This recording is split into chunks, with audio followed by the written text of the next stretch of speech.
আমি রাসেল আহমেদ আপনাদের স্বাগত জানাচ্ছি 24 ঘন্টায় প্রেজেন্টেড বাই হাতিল। আমরা সমসাময়িক রাজনৈতিক বিষয়গুলো নিয়ে আলোচনা করতে চাই। আজকেও সেই বিষয়টি থাকছে এবং আমরা আজকে শিরোনাম নির্ধারণ করেছি সংস্কারের রাজনৈতিক ঐক্য। সে ঐক্যের মানদণ্ড সহ সামগ্রিক বিষয়গুলো নিয়েও আলোচনা করতে চাই। আমাদের সাথে এই আলোচনার জন্য যারা তিনজন বিশিষ্ট অতিথি উপস্থিত হয়েছেন তাদের সাথে আমরা একটু শুরুতে পরিচিত হয়ে নিই। ডান দিক থেকে শুরু করছি। মোহাম্মদ হারুন আর রশিদ, বিএনপি চেয়ারপারসনের উপদেষ্টা এবং সাবেক সংসদ সদস্য, আপনাকে স্বাগত আজকের এই আলোচনায়। এবং রয়েছেন জনাব জোনায়েদ সাকি, প্রধান সমন্বয়ক গণসংহতি আন্দোলন, আপনাকে স্বাগত আলোচনায়। এবং রয়েছেন জনাব নাসির উদ্দিন পাটোয়ারি, আহ্বায়ক জাতীয় নাগরিক কমিটি, আলোচনায় আপনাকেও স্বাগত জানাচ্ছি। শুরু করছি একটু হারুন ভাইকে দিয়ে শুরু করছি, তাকে দিয়েই, যেহেতু আজকে একটি সমাবেশ ছিল বিএনপির এবং সেখানে আমরা দেখলাম যে বিএনপির ভারপ্রাপ্ত চেয়ারম্যান তিনি বলছিলেন যে এই সরকারকে ব্যর্থ হতে দেওয়া যাবে না, এটি তার একটি অন্যতম গুরুত্বপূর্ণ মনে হয়েছে। কিন্তু আমরা গেল কয়েকদিন ধরে দেখছিলাম মির্জা ফখরুল ইসলাম আলমগীর বা অন্যান্য যারা নেতা রয়েছেন, যারা বিভিন্ন সময় বিভিন্ন বক্তব্য রাখছেন, তাদের মধ্যে নির্বাচনটিকে একটি বিশেষ গুরুত্ব দেওয়া হচ্ছিল। বিশেষ করে মির্জা ফখরুল ইসলাম গত দুদিন আগে তিনি বলছিলেন যেহেতু কমিশন গঠন হয়েছে 2 মাসের মধ্যেই তারা নির্বাচন দিতে পারে। কোনটি আসলে অবস্থান বিএনপির? মানে সরকারকে ব্যর্থ হতে দেওয়া যাবে না, নাকি নির্বাচনটাকেই মেইন ফোকাস ধরে আগাচ্ছে? ধন্যবাদ। আজকের যমুনা টেলিভিশন কর্তৃক আয়োজিত 24 ঘন্টা অনুষ্ঠানে আমাকে আমন্ত্রণ জানানোর জন্যে। আমি প্রায় 1 বছর পর আজকে এই আজকে এই যমুনা টেলিভিশনের পর্দায় উপস্থিত হয়েছি। শুকরিয়া, আলহামদুলিল্লাহ। তার কারণ আমি গত বছর 28 অক্টোবরের পর নৈতিকতার কারণে, নীতিগত কারণে আমি এই টেলিভিশনের বিভিন্ন টকশোগুলোতে আলোচনা বর্জন করেছিলাম। কারণ যারা টকশোতে অংশগ্রহণ করত, বিশেষ করে আওয়ামী লীগের, তাদের ওই 28 অক্টোবরের যে তাণ্ডব, যে নারকীয়তা, যে বিভৎসতাকে যারা সাফাই গাইতো, বৈধতা দান করত, এটা আমার পক্ষে মেনে নেওয়া সম্ভব ছিল না। যাই হোক, এটা যদি অন্য প্রসঙ্গ। আমি ধন্যবাদ জানাচ্ছি যমুনা টেলিভিশনকে তাদের এই বিগত সময়ের যে ভূমিকা জন্যে। এবং আজকে যে বিষয়টি আপনি উত্থাপন করেছেন, আমি জনসভায় উপস্থিত ছিলাম এবং জনসভায় তারেক রহমান চমৎকার যে বক্তব্য স্থাপন করেছেন এবং সত্যিকার অর্থেই বর্তমান যে অন্তর্বর্তীকালীন সরকার, এটি আজকে জনগণের দীর্ঘদিনের আশা-আকাঙ্ক্ষার যে সরকার, এই সরকার ব্যর্থ হতে দেওয়া যাবে না। এটা আমাদের সরকার। আমরা চাই যে আমরা দীর্ঘ 15-16 বছর যাবৎ যে বৈষম্য, যে নিপীড়ন, নির্যাতনের শিকার হয়েছি, এই অবস্থা থেকে একটা নতুন বাংলাদেশ যে গড়ার আমাদের স্বপ্ন, এই স্বপ্ন বাস্তবায়ন হওয়ার জন্য এই সরকারকে আমরা সময় দিতে চাই, এটা স্পষ্ট। এবং আমাদের পার্টির মহাসচিব যেটা বলেছে সেটাও অত্যন্ত পরিষ্কার। তার কারণ এই সরকারের মূল দায়িত্বটাই হচ্ছে যে একটা অবাধ, সুষ্ঠু, নিরপেক্ষ নির্বাচনের মধ্যে দিয়ে প্রকৃত জনপ্রতিনিধিদের হাতে ক্ষমতা হস্তান্তর করে দেওয়া। এবং রাষ্ট্রের যে বিগত 15-16 বছরে যে ভয়ানক যে ক্ষতিটা হয়েছে, এই প্রতিষ্ঠানগুলিকে একটা অবকাঠামোগত সংস্কারের একটা রূপরেখা দাঁড় করানো। এর অবকাঠামো রূপরেখাকে কিন্তু বৈধতা দেওয়া, অনুমোদন দেওয়া, এটা কিন্তু সংবিধানের সংশোধন করা যায়, কিছু করেন না কেন, এটা সংসদ লাগবেই। এবং এইটার জন্যে অন্তর্বর্তীকালীন সরকার, যারা স্টেক হোল্ডার আছে, বিএনপি একটা বড় রাজনৈতিক দল, অন্যান্য আমাদের যে জোট, আমাদের যে যুগোৎপাদ আন্দোলন যাদের সাথে আমরা করছি, অন্যান্য যারাও বিভিন্ন পেশাজীবী, বিভিন্ন আপনার সুশীল সমাজসহ সকলের একটা মতামত নিয়ে বাংলাদেশের একটা সামগ্রিক রূপরেখা দাঁড় করানো। কিন্তু এই সরকার যদি আমি লক্ষ্য করেছি কিছুদিন যাবৎ যে এই সরকারের উপদেষ্টা মণ্ডলীর সদস্যরা এক একজন এক এক ধরনের, এরা তো আপনার জনগণের যারা নির্বাচিত কোনো প্রতিনিধি নয়, এটা বুঝতে হবে। এবং তাদের মৌলিক অভ্যুত্থানের ফলে গঠিত মৌলিক যে তাদের কর্মকাণ্ড, সেই জিনিসটার প্রতি তাদের ফোকাস করতে হবে। এর বাইরে যদি তারা আপনার বাউন্ডারি বাইরে চলে যায়, তাহলে কিন্তু এটা স্বাভাবিক কারণেই জনসাধারণের মধ্যে যে আকাঙ্ক্ষা বা যে প্রত্যাশা, সে নিয়ে অনেক প্রশ্ন দেখা দিবে। আমরা চাই না যে এই ধরনের কোনো প্রশ্নের উদ্রেক হোক, এই ধরনের কোনো অতিকথনের মধ্য দিয়ে কোনো বিভ্রান্তি তৈরি হোক। যে কারণেই আমাদের এই অন্তর্বর্তীকালীন সরকারের প্রায়োরিটিগুলো, তারেক রহমান বলেছে যে সরকার ব্যর্থ হতে দেওয়া যাবে না, পাশাপাশি এই সরকারের কাজের প্রায়োরিটি আপনাকে ঠিক করতে হবে, অগ্রাধিকার ঠিক করতে হবে। আপনি যদি এখন লম্বা সময় নিতে চান যে আমরা এই সময়ের মধ্যে ঠিক করে, সম্ভব না। তার কারণ একটা রাজনৈতিক দলের, একটা রাজনৈতিক শক্তির, একটা রাজনৈতিক জোটের একটা ভিশন থাকবে, লক্ষ্য থাকবে। আমরা কিন্তু আন্দোলনকালীন সময়ে কিন্তু আমরা ভিশন 2030 আমরা জনসাধারণের সামনে। আপনি যে 15 বছরের জঞ্জালের কথা বলছিলেন, সেটি কি আসলে 2 মাসের মধ্যে অসম্ভব? আপনার 15 বছরের মধ্যে সত্যিকার অর্থে যেমন আজকে নতুন একটা সিদ্ধান্ত এসছে, আপনার সেনাবাহিনীকে ম্যাজিস্ট্রেসি পাওয়ার দেওয়া হয়েছে, এটা আরও আগে দিতে পারলে আরও ভালো হতো। তার কারণ বিগত 15 বছর আপনার এদেশের আইন প্রয়োগকারী সংস্থা, বিশেষ করে পুলিশ এবং র্যাব, যে অমানবিক এবং যে ধরনের তারা কর্মকাণ্ড পরিচালনা করে, যে কারণে তারা কিন্তু এখন জনসম্মুখে আসতে পারছে না। গণহত্যায় বলেন, গুম বলেন, এই আপনার জঙ্গির নাটক বলেন, সমস্ত কাজগুলো কিন্তু তারাই করেছে। যে কারণে আমি এর আগেও বলেছি, আমি আজ থেকে 5ই আগস্টের পরও আমি আমার এলাকায় সব জনসমাবেশের মধ্যে দিয়ে পরিষ্কার বলেছি যে পুলিশ এবং র্যাবের পোশাক এবং লগো পরিবর্তন করতে হবে। বিজিবির আপনার বিডিআরের 57 জন অফিসার হত্যার মধ্য দিয়ে যদি তাদের নাম পরিবর্তন হয়, তাদের পোশাক পরিবর্তন হয়, তো এই গণহত্যাকারী, এই গুম এবং এই সমস্ত অপরাধের সাথে যারা জড়িত, সুতরাং এইরকম একটা বাহিনীকে যদি সত্যিকার অর্থে জনসাধারণের কল্যাণের জন্য আপনি বিনির্মাণ করতে চান, তাহলে এই জায়গাগুলো তাদের মধ্যেও স্বস্তি আসবে। তার ওই পোশাক পরে তারা কিন্তু এখন জনসাধারণের কাছে যেতে পারছে না, তারা ভয় করছে, আতঙ্ক করছে, তার কারণ তারা বিভিন্ন অপরাধের সাথে জড়িত, এটা অস্বীকার করার কোনো পথ নাই। তারা বিগত 15 বছর যাবৎ যে ধরনের কর্মকাণ্ড করেছে, এটা যদি বর্ণনা দিতে চাই, আমার নির্বাচন এলাকায় যদি বলি, গুম হয়েছে, আপনার ক্রস ফায়ার হয়েছে, আপনার জঙ্গি নাটক হয়েছে, শুধু আমার নির্বাচন এলাকা, আমি বাংলাদেশের কথা বলেছি, শুধু আমি আমার চাঁপাইনবাবগঞ্জের কথা যদি আপনাকে বলি, সেখানে গুমের ঘটনা আছে, সেখানে আপনার ক্রস ফায়ারের ঘটনা আছে, সেখানে জঙ্গির ঘটনা আছে। একটা উত্তর নিয়ে একটু চেঞ্জ করতে, মানে সাকিবের কাছে যেতে চাই, আপনার কাছে জানতে চাই যে কতদিন বিএনপি সময় দিতে রাজি এই সরকার? না, এটা আপনার সময় ওইভাবে তো বলতে পারবো না আপনার, তবে আপনাকে অবশ্যই খুব দীর্ঘ সময় নেওয়া ঠিক হবে না। তার কারণ মানুষের যে প্রত্যাশা, পরিধি কত দূর, সে একটা অন্তর্বর্তীকালীন সরকারের মেয়াদ আপনি তো দেখেছেন, এই অভিজ্ঞতা তো আমাদের যে তত্ত্বাবধায়ক সরকারের মেয়াদের 3 মাস। এখন আপনি এইখানে খুব, যেমন আপনার এর আগে আপনার সেনাব্যাগ তত্ত্বাবধায়ক সরকার, তারা 2 বছর নিয়েছে এবং বাধ্য হয়েছে তারা নির্বাচনে ফিরে যেতে। তাদের টার্গেট ছিল যে -2 ফর্মুলা করে নতুন দল তৈরি করে কিংস পার্টি বানিয়ে তারা ক্ষমতা ধরে রাখার চেষ্টা করেছিল। সুতরাং এখন কিন্তু সেই সুযোগ নাই। আপনি কিংস পার্টির কথা বলছেন, আমি সেই প্রসঙ্গে একটু পরে আসবো। একটু যেতে চাই সাকিবের কাছে। জনাব জুনায়েদ সাকি, একটু আপনার কাছ থেকে জানতে চাই, প্রথমে আপনাকে অভিনন্দন জানাচ্ছি, রাজনৈতিক দল হিসাবে আপনারা আজকে নিবন্ধন পেলেন। পাশাপাশি যেটি জানতে চাচ্ছিলাম তার কাছে, যে রাষ্ট্র সংস্কারের দাবি চারদিকে উঠছে, পাশাপাশি নির্বাচনের, এই সরকারও বলছে যে তারা দিন শেষে নির্বাচনের মাধ্যমে রাজনৈতিক সরকারের কাছে ক্ষমতা হস্তান্তর করবে, কিন্তু প্রায়োরিটির কথা যেটি বারবার বিএনপির পক্ষ থেকে বলা হচ্ছে যে আগে নির্বাচন সংস্কার, অর্থাৎ নির্বাচনের এই সংস্কারটুকু করে নির্বাচনটি দেওয়াটাই মুখ্য যেন গতি হয়। আসলেই কি শুধু আপনারাও কি সেই দাবির সাথে একমত যে নির্বাচনটাই মুখ্য, নাকি পুরো রাষ্ট্র সংস্কারটাই করা উচিত সবগুলো? ধন্যবাদ আপনাকে। আমি আমার সহালোচক সহ যারা দেখছেন সবাইকে সালাম এবং শুভেচ্ছা জানাই।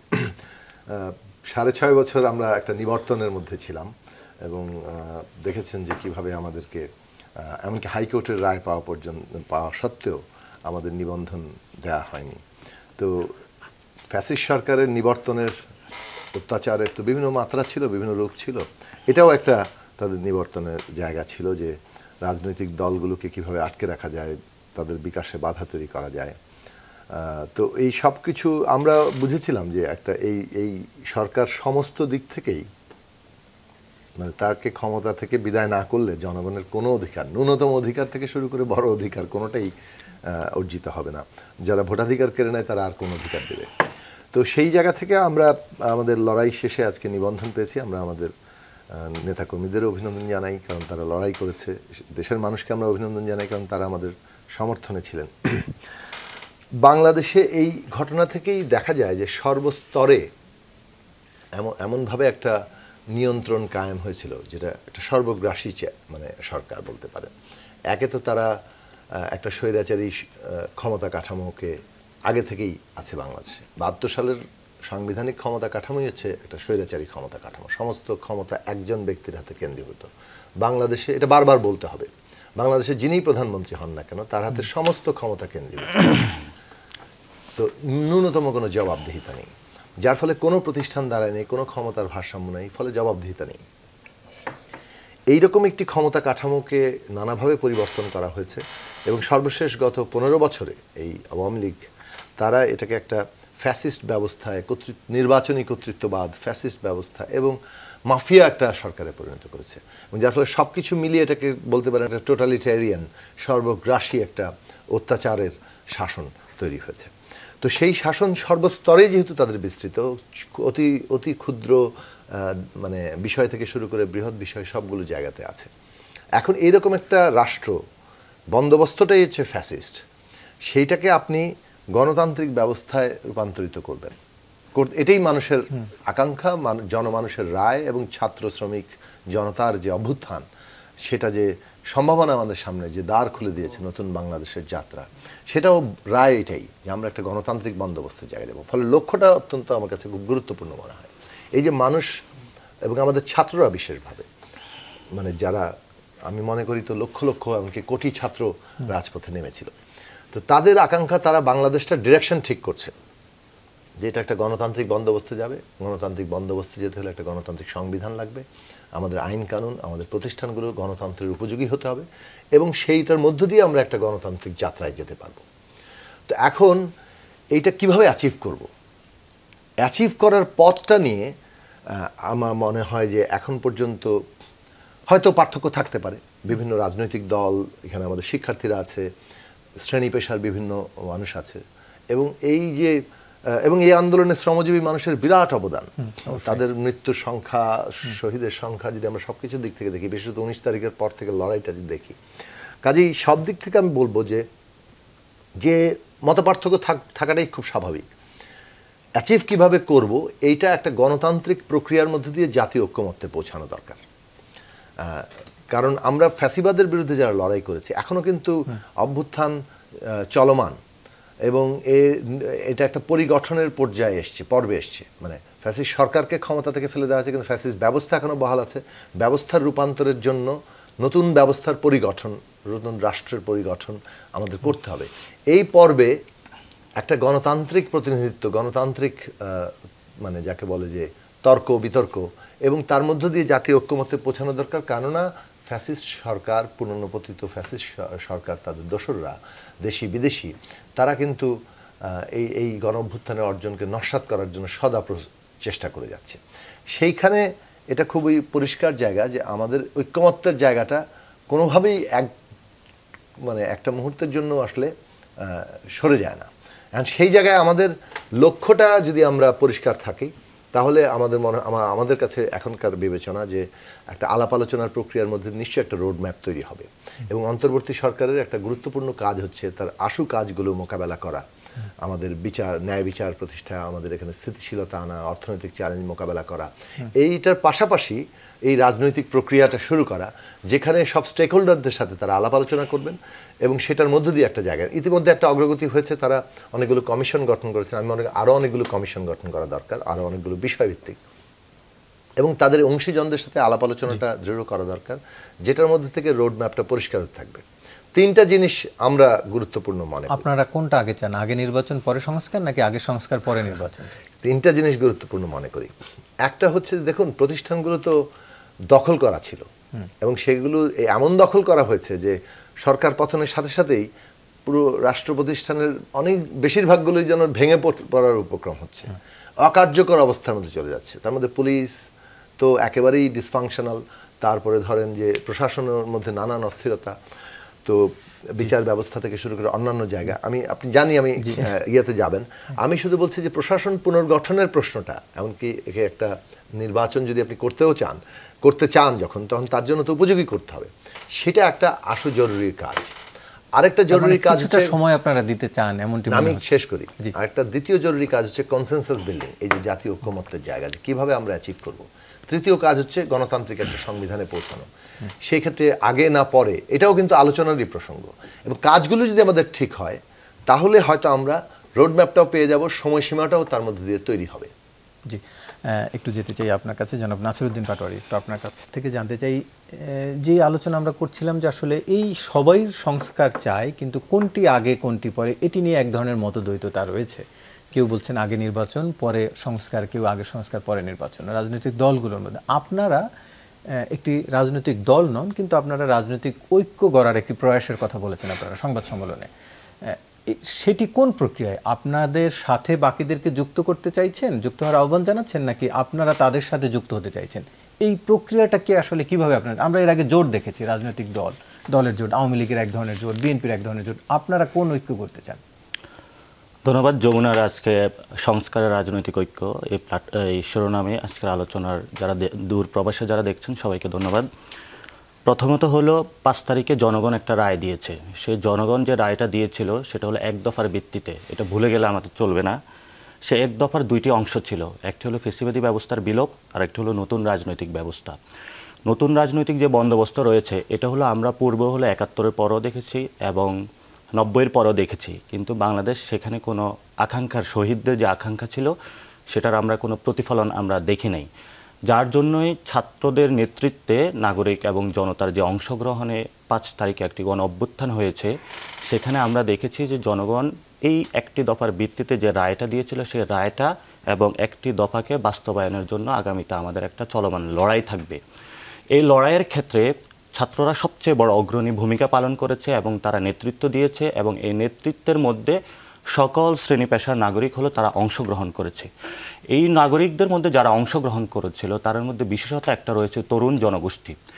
এই তরুণ জনগোষ্ঠীকে টার্গেট করে আমরা আমাদের একটি প্ল্যাটফর্ম ওপেন করেছি, যেটাকে আমরা বলেছি জাতীয় নাগরিক কমিটি। এই তরুণদের নেতৃত্বে আগামীতে মনে করি যে সংবিধান সংস্কার থেকে শুরু করে নতুন সংবিধান লেখা, গণপরিষদের আলোচনা, রাষ্ট্রের যে সংস্কারগুলো রয়েছে, একটা রাষ্ট্রকে এমন একটা জায়গায় জাতীয় যে আকাঙ্ক্ষা রয়েছে যে আমি বিশ্বের কোন জায়গাতে থাকবো, বাংলাদেশকে আমি বিশ্বের কোন জায়গায় নিয়ে যাব, সেই আকাঙ্ক্ষাটা যতদিন বাস্তবায়ন না হবে ততদিনের জন্য লড়াই করার জন্য জাতীয় নাগরিক কমিটি কাজ করবে। সেখানে ছাত্রদের যে আন্দোলনের জাতীয় শ্রেণী পেশার বিভিন্ন দল মতভেদ ভুলে সবাই অংশগ্রহণ করেছিল। আমরা মনে করি আগামীতে এই প্ল্যাটফর্মের নেতৃত্বে যতগুলো দল রয়েছে বাদ বিবাদ ভুলে, যতগুলো মতবাদ রয়েছে সবগুলো বিবাদ ভুলে আমাদের জাতীয় যে আকাঙ্ক্ষা রয়েছে, শহীদদের যে গণতান্ত্রিক আকাঙ্ক্ষা রয়েছে, সেটাতে আমরা লড়ে যাব। সেই ক্ষেত্রে আমরা সকল মতবাদ ভুলে, সকল বাদ এবং পার্টিগত যে বিভাজন রয়েছে সেগুলোকে আমরা কিভাবে নিরসন করে একটি ঐক্যের জায়গায় গিয়ে বাংলাদেশকে বিশ্ব দরবারে হাজির করতে পারি, সেজন্যই হলো নাগরিক প্ল্যাটফর্ম ওপেন হয়েছে এবং আগামীতে এটা কাজ করবে। আপনাদের আন্দোলনে আপনিও বলছিলেন সবাই অংশ নিয়েছে, দলমত নির্বিশেষে অনেকেই অংশ নিয়েছে, সব শ্রেণী পেশার মানুষ। প্রতিষ্ঠিত দলগুলো এখন আপনাদের এই প্ল্যাটফর্মে কেন আসবে? প্রতিষ্ঠিত দলগুলোকে আমরা এখনো বা আমাদের প্ল্যাটফর্মে আসতে বলি নাই। আমরা এখনো বলি তরুণদের নেতৃত্বে আগামীতে আরেকটা বিপ্লব হবে, যে বিপ্লবটাকে আমরা বলি যে হলো আমাদের সংবিধান বিতর্ক রয়েছে, আমাদের বিচার রয়েছে, আমাদের গণতান্ত্রিক শহীদদের আকাঙ্ক্ষা রয়েছে এবং আমাদের একটা এক দফা দাবি রয়েছে। সেই দাবিটার এখনও আমরা মনে করি সম্পূর্ণ হয় নাই। সে দাবির মধ্যে আপনি দেখতে পাবেন যে ফ্যাসিবাদী ব্যবস্থার বিলোপ। সেই ফ্যাসিবাদী ব্যবস্থার কতটুকু বিলোপ হয়েছে? ফ্যাসিবাদী ব্যবস্থা তো হলো দলগুলো তো এখনও রয়ে গেছে, সে দলগুলোকে ফ্যাসিবাদী ব্যবস্থা থেকে বাইরে চলে আসতে পেরেছে? আমরা তরুণ সমাজ সেই জায়গাটা দেখতে পাচ্ছি না। সো বাংলাদেশের এই সময় একটা সুযোগ এসেছে, 40% যখন তরুণ এবং এই তরুণরা বাংলাদেশকে নতুনভাবে হলো বিশ্ব দরবারে হলো নিজেদেরকে হাজির করতে চায়। সেই ক্ষেত্রে আমরা বাংলাদেশের যে সাংবিধানিক যে প্রতিষ্ঠানগুলো রয়েছে সেই প্রতিষ্ঠানের তো সংস্কার প্রয়োজন, কিন্তু কিসের ভিত্তিতে আপনি সংস্কার করবেন? 72-এর যে সংবিধান রয়েছে সেটার ভিতরে সংস্কার করবেন, যেটা একদলীয় বাকশাল। কিন্তু আমরা তো চাই প্রথমে আমাদের সংবিধান গণপরিষদের মাধ্যমে হোক, যেভাবে হোক গণ আলোচনার ভিত্তিতে আমাদের চাই একটি নতুন সংবিধান, যেই সংবিধানের অভিপ্রায় শহীদদের যে অভিপ্রায় সেটার ভিত্তিতে আমরা সকল প্রতিষ্ঠানের সংস্কার চাই এবং এই সংস্কারের মধ্য দিয়ে আমরা বিশ্ব দরবারে হাজির হতে চাই। আমরা চাই না তো কোনো দলগুলো আমাদের প্ল্যাটফর্মের অধীনে আসুক, আমরা দলগুলোর মধ্যে এই মেসেজ দিতে চাই, দলগুলোর মধ্যে যে তরুণরা রয়েছে তাদেরকে এই মেসেজটা দিতে চাই যে আমাদের শহীদদের যে অভিপ্রায় আছে সেটা আপনারা বোঝার চেষ্টা করুন এবং আমাদের যে এক দফা দাবি রয়েছে সেই দাবির মধ্যে আমরা বলেছি নিউ পলিটিক্যাল যে সেটেলমেন্ট, নিউ পলিটিক্যাল সেটেলমেন্টে যারা দলগুলো তো বিভিন্ন বিশ্বের যে দলগুলোর সাথে যদি আমরা কম্প্যারিজন করি, সে দলগুলো যদি নিজেদের জায়গা থেকে সংস্কার যদি না করে তাহলে আপনি বিশ্ব জায়গায় কিভাবে যাবেন? আপনি বিশ্বের বিভিন্ন রাষ্ট্রের হলো ব্যবস্থা বা তাদের যে রাষ্ট্রের কাঠামো রয়েছে সেই জায়গাতে কথা বলতেছেন, কিন্তু রাষ্ট্রের যে দলগুলো রয়েছে তারা কিভাবে নিজেদের উত্তরণ ঘটিয়েছে সে বিষয়ে কিন্তু আমরা কথা বলছি না। এবং আমরা সেখানে আরও বলছি এই তরুণরা যদি বাংলাদেশের এই সময়ে যদি না পারে আগামীতে আমরা কোনো আশা দেখতে পাচ্ছি না, কারণ বিশ্বের দরবারে বিশ্বের যে রাষ্ট্রগুলো রয়েছে সে রাষ্ট্রগুলোর মধ্যে তরুণদের এই সুযোগটা কমই ইতিহাসের একটা জায়গাতে আসে, সেটা বাংলাদেশ পেয়েছে এবং আমরা মনে করি বাংলাদেশের মানুষ, বাংলাদেশ রাষ্ট্র তরুণদেরকে সে কাজে লাগাবে এবং তরুণরা হলো ছাত্ররা অনেক জায়গা হলো ফ্যাসিবাদী ব্যবস্থার বিলোপ করেছে, কিন্তু এখন রাষ্ট্র গড়ার সময় এসেছে, সে গড়ার জায়গাতে হলো তরুণরা কাজ করবে এবং এই তরুণরা কাজ করতে গিয়ে বিভিন্ন দল মতামত যারা সমাজে রয়েছে সকলের সাথে অংশীজনের সাথে আলোচনা করে একটি ঐক্যের জায়গা হলো পৌঁছাবে। আমরা সেটাই হলো তরুণদের কাছে আহ্বান রাখতেছি। সমবিরোধী ছাত্র আন্দোলনের তাদের একটি কমিটি রয়েছে, আপনাদের জাতীয় নাগরিক কমিটিরও একটি কমিটি রয়েছে এবং আপনারা কেউ রাজনৈতিক দল নন, এটাই বলছেন আপনারা এখন পর্যন্ত। তাহলে পার্থক্য কোথায়? দুটি আলাদা প্ল্যাটফর্মের দরকার হলো কেন? আমি একটু ব্যাখ্যা করি, তাহলে হয়তোবা সবাই এই বিষয়ে স্পষ্ট হবে। প্রথমত ছাত্রদের একটি প্ল্যাটফর্ম রয়েছে, সেটা হলো বৈষম্য বিরোধী ছাত্র আন্দোলন। প্ল্যাটফর্মের বিষয়ে বাদানুবাদ সে বিষয়ে আমি যাচ্ছি না, কিন্তু হলো বাংলাদেশের যে ছাত্রদের পরে যারা ক্লোজ টু স্টুডেন্ট, আমরা জেনারেশন আকারে আলাপ করি।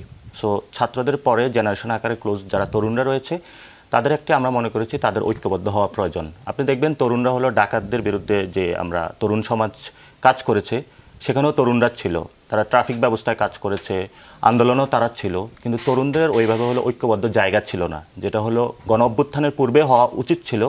সেই জায়গাটা থেকে আমরা প্রয়োজনীয়তা অনুভব করেছি যে তরুণদের বাংলাদেশে ঐক্যবদ্ধ হওয়া প্রয়োজন। তো যে জন্য হলো আমরা একটা প্ল্যাটফর্মের মধ্যে সবাই তরুণদেরকে আসার জন্য আহ্বান জানাচ্ছি। দ্বিতীয় যেটা প্রশ্ন আপনি করেছিলেন, এটা রাজনৈতিক কোনো দল অথবা কিছু কিনা, আমরা বলতেছি শুধু রাজনৈতিক দল না, আমরা স্টেট ম্যাটারের বিষয়ে কথা বলি, অর্থাৎ আমাদের রাষ্ট্রের পুনর্গঠন নিয়ে কথা বলি। রাষ্ট্রের যখন পুনর্গঠনে আপনি কাজ করবেন, সেখানে রাজনৈতিক দল একটি অংশ, আমাদের সেখানে সিভিল সোসাইটি রয়েছে, প্রত্যেকটি জায়গাতে আমাদের কাজ করতে হবে। সেজন্য আমরা তরুণদেরকে নিয়ে যখন প্ল্যাটফর্মে কাজ করছি, আমরা আগামী রাষ্ট্রের পুরো রাষ্ট্র গঠন প্রক্রিয়ায় কাজ করছি। সেখানে আমরা দেখেছেন যে মব জাস্টিস দেখেছেন, সেখানে হলো তরুণদের একটি রাজনৈতিক জনগোষ্ঠী বাংলাদেশে অভাব রয়েছে, যেটা হলো 15 ইয়ার্সের ভ্যাকুয়ামসে তৈরি হয়ে গেছে, অথবা পূর্ব রাজনৈতিক যে দলগুলোর যে প্রক্রিয়া, সেখানে তরুণরা অনেকে অংশগ্রহণ করতে চায়নি বলেই রাজনৈতিক জনগোষ্ঠীটা ওইভাবে হলো তৈরি হয়নি।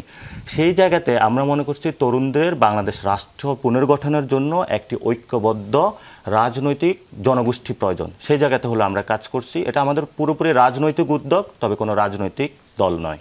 ভবিষ্যতে রাজনৈতিক দল করার ইচ্ছা আপনাদের নেই? ভবিষ্যতে বাংলাদেশের যারা হলো গণ অভ্যুত্থানে অংশগ্রহণ করেছিল, সে সকল তরুণরা এখানে 10টা পার্টি হইতে পারে, 15টা পার্টি হইতে পারে।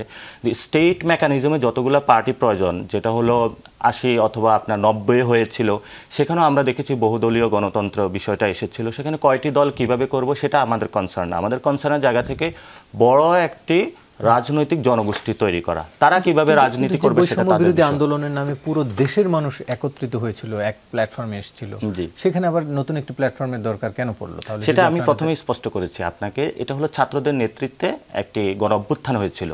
সেখানে স্বভাবতই কমিটিতে যারা ছিল তারা ছাত্ররা ছিল, কিন্তু ছাত্রদের ব্যাকএন্ডে অনেক কিন্তু তরুণ কাজ করেছে, মানে এর বাইরেও আপনারা সবাইকে এর মধ্যে ইনক্লুড করতে চান। তরুণরা এখন তরুণদের নেতৃত্বে আমরা মনে করি আগামী সংবিধান প্রশ্ন রয়েছে, আমাদের বিচার প্রশ্ন রয়েছে, নতুন রূপান্তর বলা যেতে পারে, এটা তরুণদের একটি রূপান্তর বলা যেতে পারে। জি, বুঝতে পারছি যে বৈষম্য বিরোধী ছাত্র আন্দোলনেরই একটি রূপান্তর বলতে পারি আমরা। বৈষম্য বিরোধী ছাত্ররা ছাত্রদের জায়গাতে কাজ করবে, কিন্তু তরুণদের জন্য এটা তরুণদের প্ল্যাটফর্ম, তরুণদের একটি প্ল্যাটফর্ম।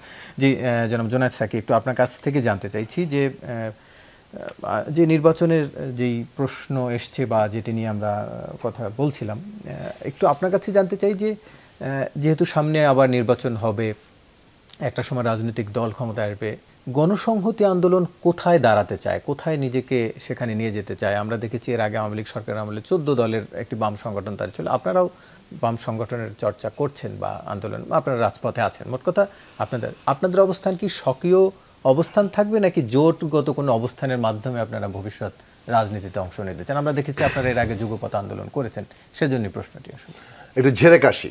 জি, অনেকদিন আমাদের দল নিয়ে অনেক রকম আগ্রহ মানুষের মধ্যে থাকে। দেখুন, এই মুহূর্তে যদি আমাদের একটা জার্নি আছে, হ্যাঁ, অনেকদিন রাজনীতি, আমি নিজে 34 বছর ধরে রাজনীতি করি, 1990 সাল থেকে টানা এক সময়। ফলে আমাদের জার্নির পুরোটা এখন আপনাদেরকে বলা সম্ভব না, বাট এই মুহূর্তে আমরা মনে করি আমরা গণসংহতি আন্দোলন মুক্তিকামী গণতন্ত্রের আদর্শে একটা রাজনৈতিক দল, এবং একটা গণতান্ত্রিক ব্যবস্থা, রাষ্ট্র, গণতান্ত্রিক আর্থসামাজিক ব্যবস্থা আমরা গড়ে তুলতে চাই। এবং এর মধ্য দিয়ে ওই যেটা এমনকি আমাদের 71 সালের মুক্তি সংগ্রামে একটা স্পষ্ট প্রতিশ্রুতি ছিল যে সাম্য, অর্থাৎ সকলের জন্য ন্যূনতম সুযোগের সমতা, যেটা সাম্যের ন্যূনতম অবস্থান, কিংবা মানবিক মর্যাদা, সামাজিক ন্যায় বিচার, যেটা আবার 24-এ এসে আমাদের ছাত্র তরুণরা, আমাদের শ্রমজীবী মানুষ, জনতা, তারা বৈষম্যহীন বাংলাদেশের আওয়াজটা তুলল। আমি 71 সাল ধারাবাহিকতা দেখি 24-এর মধ্যে, কিন্তু 72-এ যে রাষ্ট্রটা পত্তন হলো সংবিধান এবং অন্যান্য কর্মী, সেটা 71 সালকে পুরোপুরি ধারণ করেনি, অনেক ক্ষেত্রে অস্বীকারও করেছে। বিশেষত রাষ্ট্র গঠন প্রক্রিয়ার মধ্যে জনগণের যে অংশগ্রহণ এবং বিশেষত গণতান্ত্রিক ব্যবস্থা নির্মাণের যে প্রতিশ্রুতি ছিল, সেই জায়গাটা অনেক ক্ষেত্রে উল্টো স্রোতে হেঁটেছে। সেই জায়গাতে আজকে বাংলাদেশের মানে জনগণ একটা নতুন সম্ভাবনার জায়গা তৈরি করেছেন, ছাত্ররা অগ্রণী ভূমিকায় আছেন। সেখানে আমরা যেটা মনে করি যে আমরা রাজনৈতিক দল হিসেবে জনগণের পক্ষে একটা গণতান্ত্রিক দল হতে চাই। আমরা বিদ্যমান যে রাজনৈতিক দল, বিশেষত বড় রাজনৈতিক দলগুলোর মধ্যে গণতান্ত্রিক চর্চার অভাব দেখেছি বলেই আলাদা দল করতে গিয়েছি এবং গণতান্ত্রিক দল করতে চেয়েছি। এবং আমরা দেখেছি যে কেবল গণতান্ত্রিক ব্যাপার দিক থেকে নয়, সংখ্যাগরিষ্ঠ মানুষের যে স্বার্থটার প্রতিনিধিত্ব করা, সেটাকে আইন এবং নীতিতে রূপান্তরিত করা রাষ্ট্রীয় ক্ষমতার প্রশ্নে এসে, সেই জায়গায়ও একটা বড় আকারের ছেদ আছে। এখানে জনগণ সবসময় অবহেলিত হয়, তার স্বার্থ অবহেলিত হয়। কতিপয় মুষ্টিমেয় তারাই রাষ্ট্র ক্ষমতার উপরে প্রভুত্ব কিংবা দখল কায়েম করে এবং সেটা ব্যবহার করে ধন সম্পদ আহরণ করে। ফলে পুরো জিনিসটা যেভাবে আছে তাতে জনগণের পক্ষে যে কণ্ঠ, যে স্বর, সেটা নেই। জনগণের পক্ষে রাজনৈতিক দলই নেই। আমাদের দেশের ইতিহাসে মৌলানা ভাসানী যেভাবে গণমানুষের স্বার্থের পক্ষে রাজনৈতিক সংগ্রাম গড়ে তুলেছেন, দল গড়ে তুলেছেন, সেই ঐতিহ্যটা নানাভাবে এখানে ব্যাহত হয়ে গেছে, প্রায় সংকুচিত হয়ে গেছে। আমরা সেই জায়গাটাতে আমরা মনে করি যে মৌলানা ভাসানী যে রাজনৈতিক ঐতিহ্য, যে গণমানুষের পক্ষে তার সংগ্রামের যে ঐতিহ্য, তার জন্য যে শক্তি গড়ে তোলা, সেই ধারাটাকে আমরা শক্তিশালী করা, পুনরুজ্জীবিত করার চেষ্টা করছি। এবং এখানে বাংলাদেশে রাজনৈতিক অঙ্গনের মধ্যে আমরা গণমানুষের স্বার্থটা দেখতে চাই।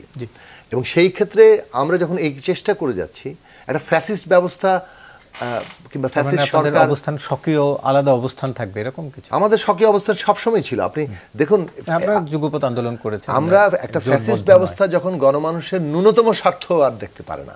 প্রেস ক্লাবে আপনি দেখেছেন, শিক্ষক থেকে শুরু করে যে কোনো শ্রেণী পেশার মানুষ তারা এসে মানে প্রধানমন্ত্রী আমাদের মা, আমাদের দাবি মানে মেনে নিন, ভিক্ষাবৃত্তিতে তিনি আন্দোলনকে পরিণত করেছিলেন।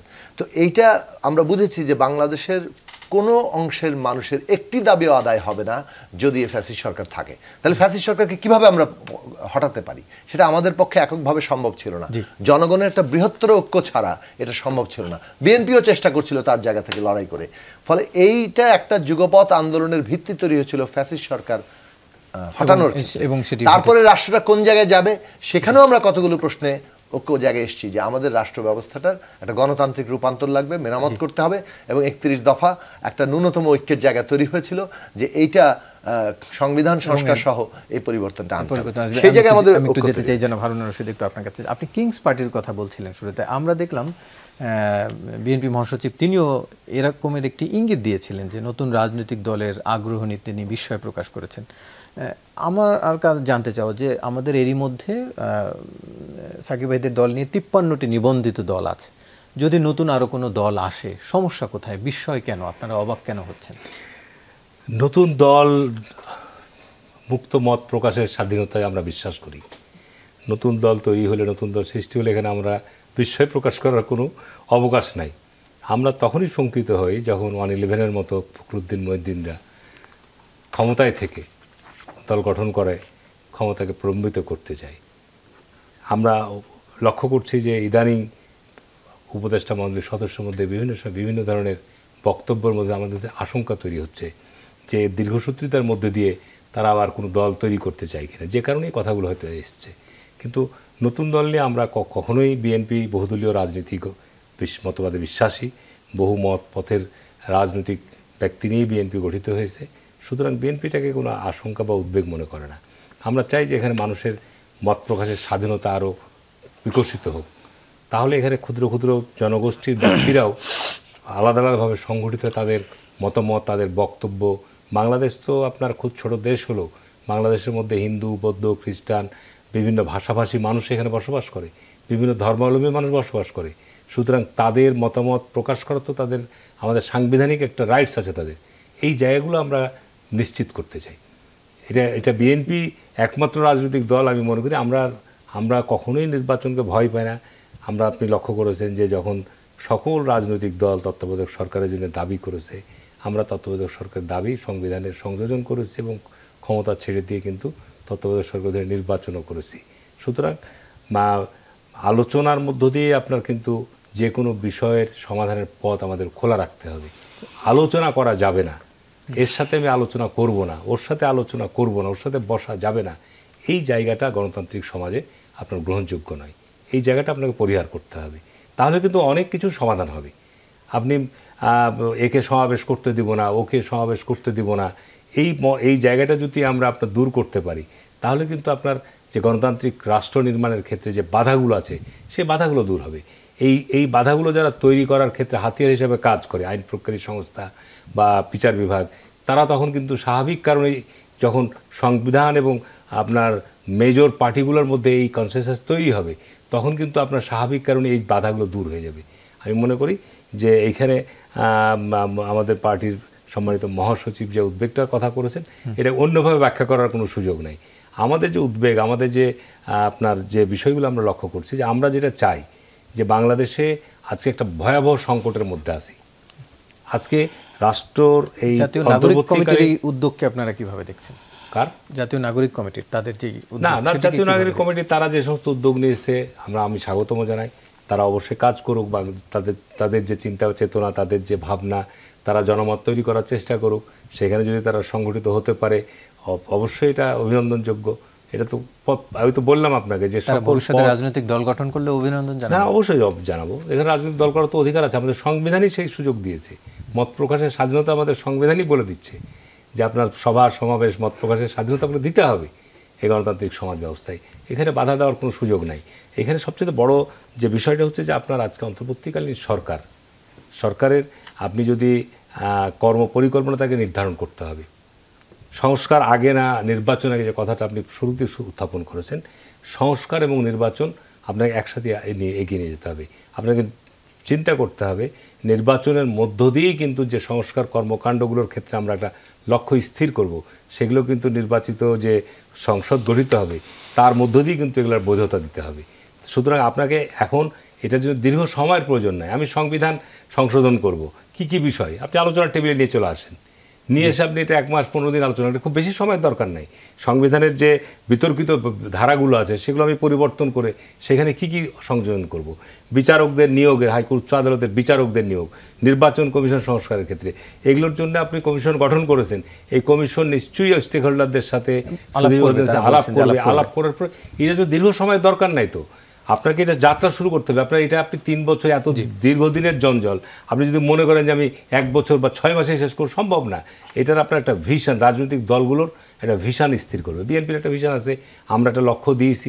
কোনো রাজনৈতিক দল 2-3 বছর সময় দিতেও দেওয়ার পক্ষে কোনো রাজনৈতিক দল তারা তাদের বক্তব্য বলতে পারে, কিন্তু বাস্তব যে বর্তমান যে দেশের সংকট, আপনার এখানে একটা রাজনৈতিক সিদ্ধান্ত নিতে হবে। যারা বিগত 15 বছর আমি শেষ করে দিচ্ছি, যারা বিগত 15 বছর প্রশাসনই বলেন, আইন প্রয়োগকারী সংস্থায় বলেন, রাষ্ট্রের অন্যান্য প্রতিষ্ঠান, বিচার বিভাগ বলেন, বিভিন্ন ক্ষেত্রে যারা 15 বছর অপরাধের সাথে জড়িত। একটা কথা আছে আমাদের সেই হাদিসের মধ্যে, আমি এখানেই বলছি, আল্লাহ রসুল বলছে যে কাজের সহযোগী সেই দলভুক্ত। অর্থাৎ চোরের যারা সহযোগী তারা একই দলভুক্ত, যারা খুন করেছে তার সহযোগী তারা একই দলভুক্ত।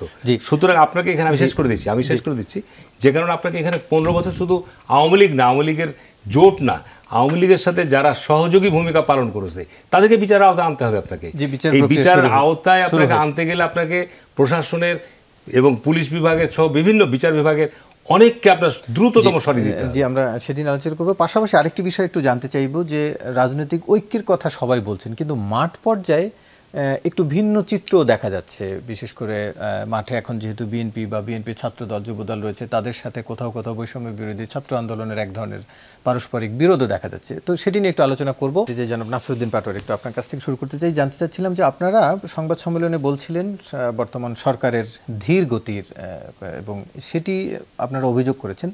কারণ কি আসলে আপনারা কোনো কারণ খুঁজে পেয়েছেন কিনা যে কেন ধীর গতি? ধীরগতির অন্যতম কারণ হলো যে প্রশাসনিক যে ব্যবস্থা রয়েছে, যে পুলিশ বাহিনী রয়েছে, সব কিছুই তো পূর্বকার একটা লাঠিয়াল বাহিনী, এবং যে ব্যুরোক্রেসিটা রয়েছে সেটা হলো পূর্বকার এটা বাংলাদেশের ব্যুরোক্রেসি না, একটা একদলীয় ব্যুরোক্রেসি। সো যখন একটি নিউ গভর্নমেন্ট ফরমেশন হলো সেখানে তারা অসহযোগিতা পাচ্ছিল, যার জন্য হলো সেই আমাদের যে অ্যাপারেটাসে যে পূর্বকার যে ষড়যন্ত্রগুলো সেগুলো এখনও ক্রিয়াশীল। সেই জায়গা থেকে ওনারা অনেক জায়গায় কাজ করতে পারতেছিল না, এবং ধীরগতি এবং মন্থর গতিতে প্রশাসন চলছিল। তো আমরা আবেদন জানিয়েছিলাম আমরা শুধু সরকারের আলোচনা না, আমরা পর্যালোচনা করব এবং একটা সলিউশনও দিব। আমরা সেখানে বলেছিলাম যে সরকার যে অবস্থায় চলতেছে সেখানে মন্থর এবং ধীরগতি চলছে, আমাদের বিচার প্রক্রিয়া এখনও ভালোভাবে এগুচ্ছে না এবং সেটা দ্রুতই বিচার প্রক্রিয়াটা আরও হলো জনসম্মুখে আসা প্রয়োজন। এবং সরকারের যে 1 মাস হয়েছে সেখানে অনেকগুলো কাজে এবং জনগণের সামনে ভিজিবল হয় নাই, যেটা সরকার থেকে আমরা আশা করেছিলাম, কারণ দীর্ঘদিনে খুব লাঞ্ছনা বঞ্চনা আমাদের মনে হলো এখনও বিদ্যমান। তো সেই জায়গাতে যেগুলো আমরা পাইনি সেই জায়গা থেকে আমাদের 1 মাসের ইভ্যালুয়েশনে আমরা মনে করেছি সরকারি যে কাজগুলো রয়েছে অত্যন্ত মন্থর এখন এবং ধীরগতিতে চলছে। সরকারি যারা বিভিন্ন উচ্চ পর্যায়ে রয়েছেন এবং বিভিন্ন জায়গায় কাজ করছেন মাঠ লেভেলে, তাদেরকে আরও একটু ফাস্ট হতে হবে, কারণ দীর্ঘদিন তাদের যে হেলেদুলে খেলার অথবা হেলেদুলে চলার যে একটা প্রক্রিয়া, সেটা হলো এখন তরুণ প্রজন্মের একটা দাবি হলো যে তারা একটু দ্রুত গতিতে দৌড়াতে হবে, কারণ আমাদের সামনে সময় কম, কাজ অনেক বেশি এবং বিভিন্ন পলিটিক্যাল পার্টিরও একটা প্রেশার রয়েছে। সো সেই জায়গাতে হলো দ্রুত গতিতে যতটুকু কাজ মানুষকে দিলে মানুষ সন্তুষ্ট হয় সেই জায়গায় তাদের আগানো উচিত। সেই জায়গা থেকে মনে হয়েছে অত্যন্ত ধীরগতি এবং চলতেছে। তা আমরা এখনও আবেদন জানাচ্ছি সরকারের যে বাহিনীগুলো রয়েছে, ব্যুরোক্রেসি রয়েছে, সিভিল সোসাইটি রয়েছে, সবার সমন্বিতভাবে আমাদের ফাস্ট কাজ করতে হবে, দ্রুত গতিতে কাজ করতে হবে। জি, একটু যেতে যে জনাব জুনায়েদ সাকিব আপনার কাছ থেকে যেটি নিয়ে আমরা আলোচনা করছিলাম যে তারা সমালোচনা করছে, এটি অনেক সাধারণ মানুষও বলছে যে আরেকটু দৃশ্যমান কিছু অগ্রগতি। এইখানে বাধা আপনি কি রাজনৈতিক দলগুলোর সবার সহযোগিতা কি সরকার পাচ্ছে বলে মনে করছেন? পাশাপাশি আরেকটি বিষয় একটু যুক্ত করতে চাই, যদিও ছোট সময়, যে বিএনপি বলছে যে তারা নির্বাচন না হওয়া পর্যন্ত মাঠে থাকবে, সেই অবস্থানটিকে কি আপনারাও ধারণ করছেন কিনা? না, ধন্যবাদ। দেখুন, রাজনৈতিক দলগুলো মানে বিশেষত যারা ফ্যাসিস্ট সরকারের বিরুদ্ধে লড়াই করেছে, যার অবস্থান থেকে যুগপৎভাবে কিংবা জোটগতভাবে, এই দলগুলো তো এই সরকারকে সমর্থন জানিয়েছে। শিক্ষার্থীদের, শ্রমজীবী মানুষের, জনগণের সমর্থন তাদের এই সরকারের প্রতি আছে, তাদের সংগ্রামের উপরেই এই সরকার দাঁড়িয়ে আছে। ফলে এই সরকারের যে অভিযোগগুলো আসছে, এই সরকারের যেটা জায়গা সেটা হচ্ছে যে এই স্টেক হোল্ডারদের সাথে একটা সবসময় আলোচনার মধ্যে থাকা, যাতে দূরত্ব তৈরি না হয়, বরং কিভাবে সহযোগিতার জায়গাটা সম্প্রসারিত হয়। এখন ওই যে চট করে ঢুকে পড়তে চেয়েছেন কেউ চট করে যে ঢুকে পড়তে চান, এটা হচ্ছে একটা বার্তা, যে কারণে আমি মনে করি যে ওই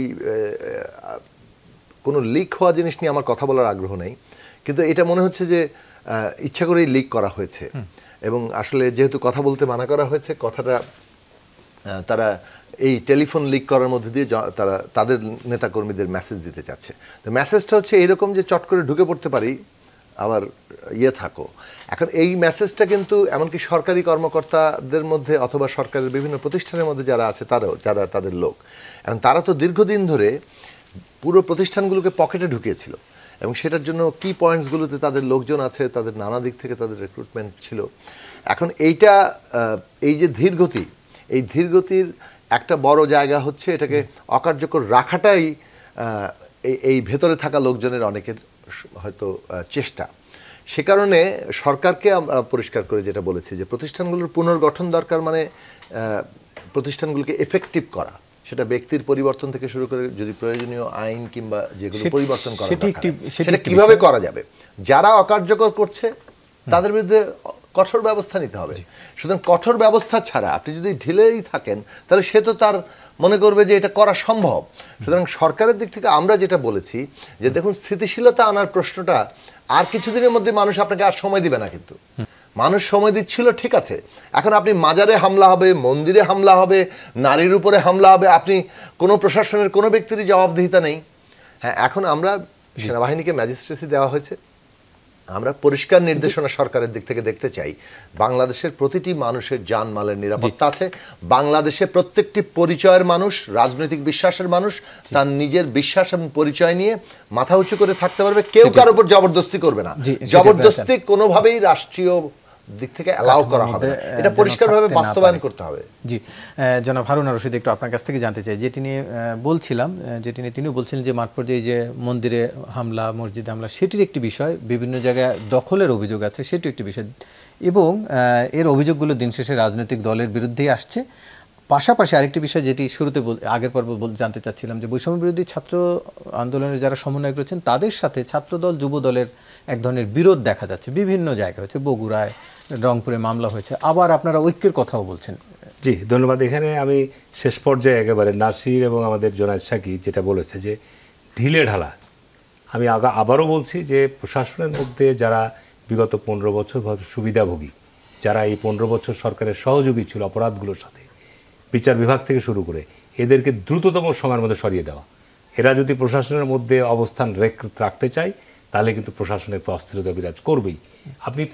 আপনি যারা এর মূল হোতা তারা দেশ ছেড়ে পালিয়ে গেল, তারা আপনার জেলখানায় যাচ্ছে, আর এদের যারা সহযোগী ছিল তারা রীতিমতো এখন হেলে দুলে বেড়াচ্ছে, তাহলে কিন্তু আপনি প্রশাসনিক আপনি কখনোই শক্ত অবস্থান আপনি তৈরি করতে পারবেন না। এটা আপনাকে 1 নম্বর করতে হবে। দ্বিতীয়ত কথা হচ্ছে যে এখানে আজকে যে মূল আপনি রাজনৈতিক ঐক্যের কথা বলেছেন, আমরা যুগোৎপদ যৌথ আন্দোলন করেছি এবং আমাদের একটা ভিশন ছিল যে আমরা যারা যৌথ এবং যুগোৎপদ আন্দোলন এক অভিন্ন লক্ষ্য নিয়ে করছি, ভবিষ্যতে যদি সরকার গঠনের প্রশ্নে আমরা কিন্তু অভিন্ন লক্ষ্য উদ্দেশ্য নিয়ে কিন্তু একসাথে কাজ করব। এটা কিন্তু আমরা বিএনপি এখনও ওই স্ট্যান্ডই আছি। আজকে তারেক রহমান কিন্তু ওই কথা এখনও বলেছে। সুতরাং ছোট দল বড় দল যাই হোক না কেন, আমাদের যে অভিন্ন লক্ষ্য এবং উদ্দেশ্য, এই জায়গাটা কিন্তু আমরা এখনো জায়গায় আছে। আর বৈষম্য বিরোধী ছাত্র আন্দোলনের যেটা তো আসলে গঠিত হয়েছে এই মাত্র জুলাই মাসে, যে কারণে অ্যাকচুয়ালি তাদের যারাকে বিভিন্ন জেলায় প্রতিনিধিত্ব, আমার জেলার কথাই আমি জানি যে বিভিন্ন আমরা তাদেরকে যথেষ্ট মানে সম্মান করছি, তাদেরকে যথেষ্ট দিচ্ছি, কিন্তু দেখা যাচ্ছে কিছু কিছু জায়গায় এই বৈষম্য বিরোধী ছাত্রের ব্যানারে কোন কলেজে চলে যাচ্ছে, কোন স্কুলে চলে যাচ্ছে, কোন জায়গায় চলে যাচ্ছে, গিয়ে তারা একটা খবরদারি করার মতো একটা পরিস্থিতি তৈরি করতে নিজের হাতে আইন তুলনার ব্যবস্থা করছে। এই জিনিসটা অনেক জায়গায় আপনার স্বাভাবিক কারণে সেখানে যেহেতু পুলিশ ওয়ার্ক করছে না, ম্যাজিস্ট্রেসি ওয়ার্ক করছে না, চাঁদাবাজি নিয়েও তারা বিভিন্ন ধরনের ঘটনা ঘটছে। এই সমস্ত কারণের জন্য আমি মনে করি একটা শৃঙ্খলা ফিরিয়ে আনার জন্য এখন যেহেতু সেনাবাহিনীকে ম্যাজিস্ট্রেসি দেওয়া হয়েছে, যে কারণে আমি মনে করি যে আমরা একটা সেনাবাহিনীকে অবশ্যই আমাদের দেশপ্রেমিক সেনাবাহিনীকে আমরা সহায়তা করব দেশের ল অ্যান্ড অর্ডারকে ঠিক করে নিয়ে আসার জন্য, এবং এই ধরনের কাজ আমরা নিজেরা হাতে আইন তুলে আনি। একটা কলেজের প্রিন্সিপাল, একটা কলেজের প্রধান শিক্ষক, স্কুলের প্রধান শিক্ষক, অনেক জায়গায় তো বিএনপি ছাত্রদল যুবদলের নেতাকর্মীদের বিরুদ্ধেও অভিযোগ হতে পারে, থাকতেও পারে। তারপর বিএনপি তো একটা বিরাট দল, সুতরাং গত 15 বছর যারা নির্যাতনের শিকার হয়েছে, নিপীড়নের শিকার হয়েছে, এখন দেখছে যে কলেজের প্রিন্সিপাল সেই নিপীড়নকারী লোকই বসে আছে, তারা মনে করছে আমরা এই মুহূর্তে প্রতিকার চাই। এই মুহূর্তে কিন্তু প্রতিকার দিতে পারছে না।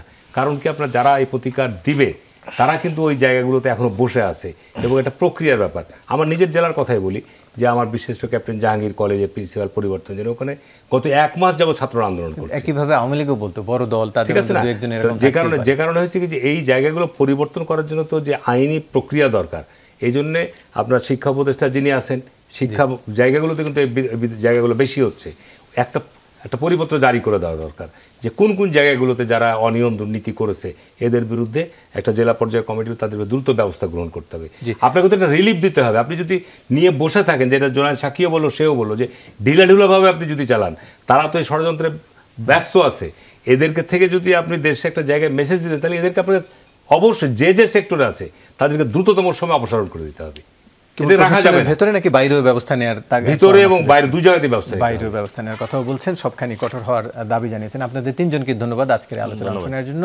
দর্শক, এই ছিল আজকের 24 ঘন্টায়। এতক্ষণ সাথে থাকার জন্য ধন্যবাদ সবাই।